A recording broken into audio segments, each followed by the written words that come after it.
ازيكم يا بنات، عاملين ايه؟ يا رب تكونوا كلكم بخير. ما تنسوش الدعم والاشتراك واللايك للقناة.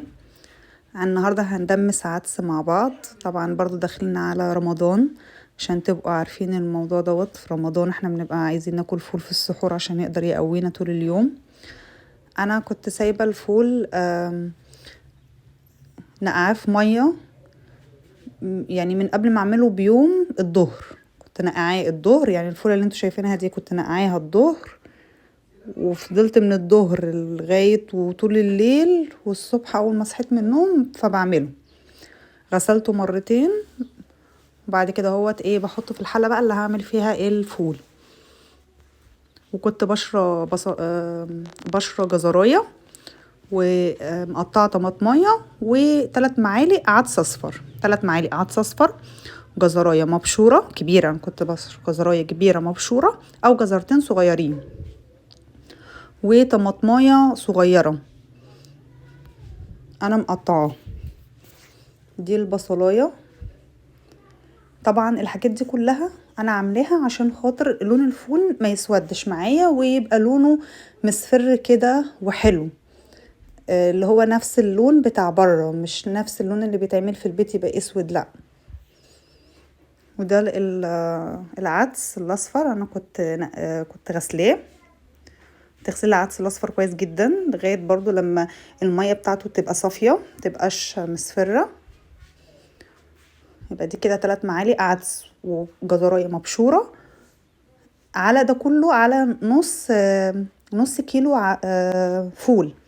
نص كيلو الفول يا جماعه بيكفيني اسبوعين، بيعمل حوالي 5 اكياس، في حدود ب10 جنيه اللي هو من بره. يعني ال5 اكياس ب10 جنيه من بره، والاكله دي اصلا كلها مش هتكلفك 30 جنيه.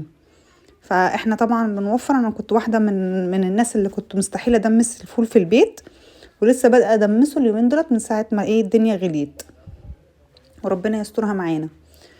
انا بعد ما بحط ده كله وبحط الميه تغطي الايه الحله. دي الطماطمايه.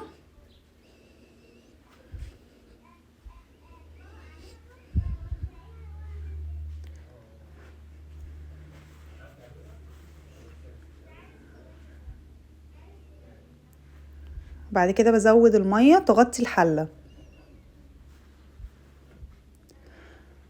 اعملوه يا بنات في البيت، بعد ما تقفلوا على طول الفيديو انزلوا هاتلكوا نص كيلو فول ودمسوه في البيت. الفول اللي انت هتنقيه او اللي انت هتجيبيه، جيبيه من عند حد تكون الفوليه بتاعته حلوه كبيره وبيضه.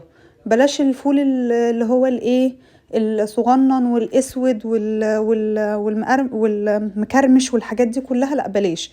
هاتلك الفوليه كبيره حلوه وبيضه. ده طبعا بعد ما خلاص اتدمس. في ناس بقى عايزه تضربه في الخلاط بتضربه، في ناس بتهرسه كده بهرسه البطاطس، وضيفي عليها اي اضافات انت عايزاها. وبالهنا والشفا ليكم، يا رب يعجبكم يا رب، وتكونوا اتبسطتوا من الطريقه دي. بالنسبه للتسويه، انا بسيبه الاول يغلي ويكون الغطا مكشوف عشان ما يفرش، واول ما يغلي ابتدي ان انا اوطي عليه خالص، وبسيبه لغايه تعملي كنترول عليه كده بعد ساعه. اول ما تلاقي الفوليه بتاعتك استوت اطفي عليه. هو في تقريبا في حدود بيبقى قاعد معانا في حدود 2 أو 3 ساعات، مش اكتر من كده.